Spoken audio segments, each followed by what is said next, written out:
I hear people talk about fresh coffee, but how long does it stay fresh? Should I just keep it in a canister in the cabinet? I mean, it's pre-ground, but I have that little plastic lid on it. Shouldn't it be good for a couple years?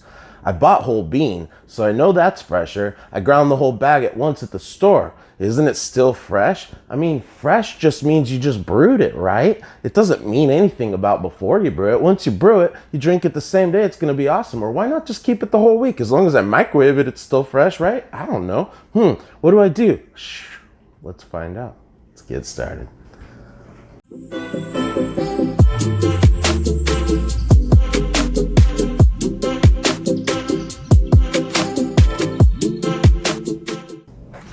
Welcome to another episode of Ted's Riverview Coffee, where today we talk about how fresh the coffee is. Voila, I love it. Well, what is fresh coffee actually? People say fresh and it's so subjective, right? It's almost like saying artisan. Does artisan mean it was mass produced, but it's put in a brown bag with some green writing on it? Probably not. When it comes to stuff like that, it's a little bit more about marketing, I'd say. But when you're looking for substance, you want to get coffee that's actually just been roasted, not having light shining on it, being airtight, and being in a cool environment. Those things will keep it fresh. But if it's more than a couple weeks to a month from roasting, it's not going to be fresh. You can help it a little bit by doing those things. Fresh coffee is not coffee that was just brewed. And it's not coffee that you bought whole bean in a big box store. It's been sitting for months to years, and then you grind at once. Or even grind per batch. It doesn't matter at that point. Also, the quality of the coffee is so big of a difference. I mean, let's say you have a really dark roast, or you have some stuff that's been at the store, like I'm saying, you're not going to notice a huge difference because there's not a lot of substance there. So when I think about it, great coffee to me is coffee you can tell the difference between that kind of coffee and another coffee. It actually has some kind of personality to it. But as far as fresh coffee goes, I would say you want it within the first couple weeks if you want it to have peak flavor. After about 5, 6, 7 days, the CO2 is going to come out of the coffee. Oxygen is going to come in a little bit. It's going to be oxidizing throughout the whole time after you roast it. But what you're going to notice is that the flavor is going to kind of hit a peak where the body and the complexity will come together, and it won't be so light-bodied and so fizzy and kind of dull, like kind of a green flavor at first. It'll actually be sweeter, almost like a fruit ripening. And you can see the difference between different types of coffee. So one of my favorites is Ethiopian coffee. Generally, you always want to go light roast with those because they're the most beautiful coffees, and you won't notice the differences in them that much if you take them deeper. And what you'll see is that first few days, they taste real light and just kind of plain, and just there's not enough to them. But by that 7th to that 10th day in that range, for me, is just like sweet, peachy, apricot-y notes and floral notes like lily, jasmine, those kind of flavors. And I love ones that have like lavender and lemon flavors, citrusy orange notes in there.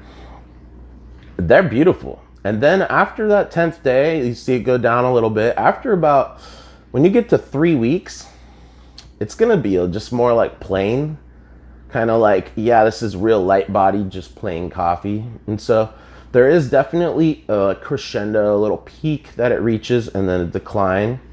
And it happens with all the coffees, but I would say that in general, a good rule of thumb is between the first week and the second week is going to be really the peak of everything hitting and popping. After a couple weeks, it's going to be just more like good coffee, but you're going to say there's not a lot of personality to it. Before that, like I said, it's going to be real light and airy. And I find with Latin Americans, some of them after a few days, they really start hitting peak. I've seen guys, that they roast their coffee personally at home every 3 days, and they always want ultra fresh coffee. But I mean, it's so light. There's so much CO2 in the coffees that the flavor isn't even released so much yet. Another thing I see is that people are buying their coffees off the shelf, and there's a couple popular brands that people go to because they're medium of the road price and they're pretty bodied, rich coffees, and there's a little bit of difference in character in them.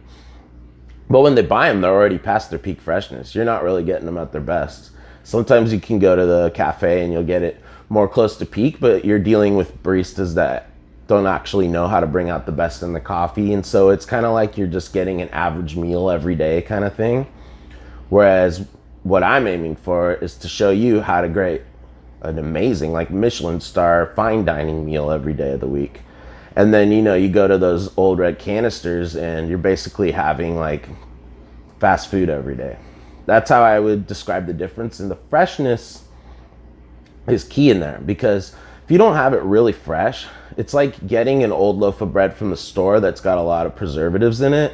It's going to be spongy and soft, and it's going to not seem stale, but it's not going to be very good. It's going to be like pretty low grade stuff. You get really great bread, it doesn't last very long, right?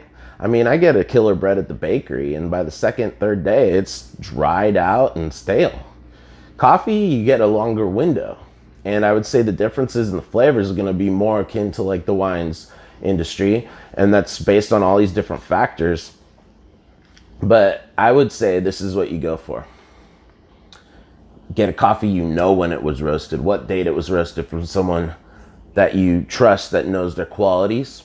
There's a smaller margin in the really high quality coffees for the people producing it, because of the fact that mass producing, you could go and sell that coffee for that $10 a bag, or you could sell that coffee for $2 or $3 a cup at the cafe, and the customer buying it is not discerning and they just expect those prices, their average prices. But when you get to a really exceptional coffee, the amount you pay on the back end of initially before the consumer gets it is like so much higher, from like the difference in $5 or $6 or even $10, $20, $40 a pound difference, where we're talking pennies for the cheap coffee. So they're making a killing off it. And how much are you going to sell an amazing, fantastic coffee for? I mean, maybe 150 to 200% of the price you would sell the really crappy cheap coffee for, right? So you're actually getting a lot more value when you buy a more premium coffee. And so I would say you could do a couple things. You could go buy your own raw green coffee and figure out a way to roast it and take the time learning that skill and getting it to the way you like it. An easier way is just go on the website, riverviewcoffeeroasters.com. I've always got amazing coffees rotating. I always roast them to order, send them to you fresh right away. You go into the grocery store, is not going to be so fresh. That's an easy option because you're already there to buy all your groceries, right? And coffee's just one more, and that's how you've been doing it all these years. So it's so much easier. And you're thinking, well, I don't know exactly when the coffee's going to come when I order it. I don't know what's going to happen when on the website as far as the pricing is different. What if I change my mind? What if I like this? What if I don't like that? How do I know what I want? So I think when it comes to something like this, it's worth doing a little bit of an experimentation as far as trying some different coffees, investing a little bit of money and figuring out where you're going to go. And I know that's a pain point in paying for anything, right? But we're talking quality of life.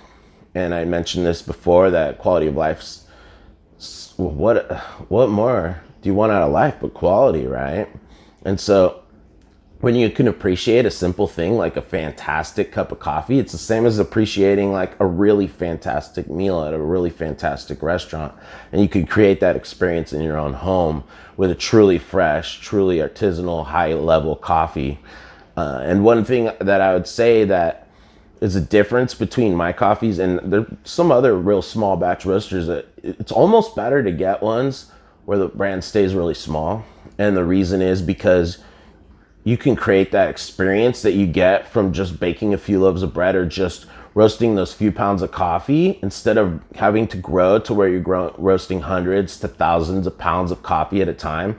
There's a real difference in quality, So that's something that makes a huge difference. And I was just talking to my friend about it the other day, about that's part of the reason that I aim to stay small, is because I love what I do. And it keeps me loving what I do to create things in that special way. And you think about some of these different bakers or different brands that you've seen out there. And when they start out, it's the guy that loves it. He's putting his heart into making it. And over time, he grows. And what happens? He gets other people, and pretty soon other people are making it. Pretty soon he can't use that small hand mixer anymore. Now he's got to get a big industrial mixer. It changes the texture of the product, and it starts to seem more and more farther away from where it started, becoming more and more commercialized, more and more like a grocery store product, instead of something like homemade by that really special crafter. Grind it right when you're gonna brew it, okay? You grind it an hour, 2 hours, a night before, because you don't want to make noise. I hear this one. People say, I'm gonna grind it the night before because I don't want to make any noise in the morning. I don't want to take that extra minute. And the magic's gone. The magic's let out of the hat, because all the oxygen comes in, all the CO2 goes out, and it dulls the flavor. These things make a huge difference. All these factors make a big difference. What coffee you're drinking, how much is roasted, how you're storing it, the way you're brewing it.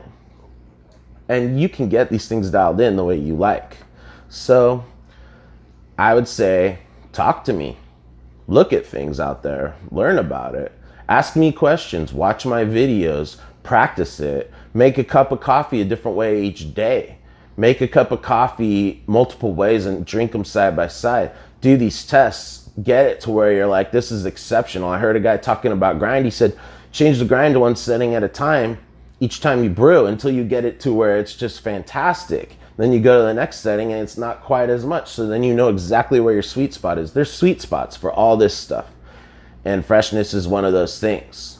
But just remember, freshness is not just brewed coffee, or coffee that you bought whole bean and just ground, or coffee that's roasted like crazy and then you grind it up and it just tastes like nothing but dirt and coal. Gonna go make some awesome coffee tomorrow. Gonna roast it to order. Gonna bring it to the people. They're gonna brew it in their homes. They're gonna get the bag. They're gonna look at the beans, the different size of them, the different smell of them, the consistency. They're gonna read the notes on the bag. They're gonna take it, they're gonna grind it to order, brew it the way they like it. They're gonna get it fantastic, and they're gonna sit there as the cup cools and enjoy every sip of it thinking, damn, this coffee's amazing. It's an experience. So get some fresh coffee, truly fresh coffee. Go to the website, check out what I got right now. Little Italy, great starter blend. Any kind of Guatemala, Brazil. You want to try something different. You're used to dark roast coffees? Try some of my dark roast. Then ease your way down across the spectrum. Try a little bit of medium. Try medium consistently. Drink it enough time that you get used to the flavor, and then when you drink a dark roast, you notice that burnt flavor. Then try the light roast. Then start appreciating those nuanced characteristics. I did all this myself. I went through all these experiences. So that's why I can share them with you based on my personal experience and hundreds of other people's experience that I took from 0 to 90. It's Ted. See you next time. Have a good one.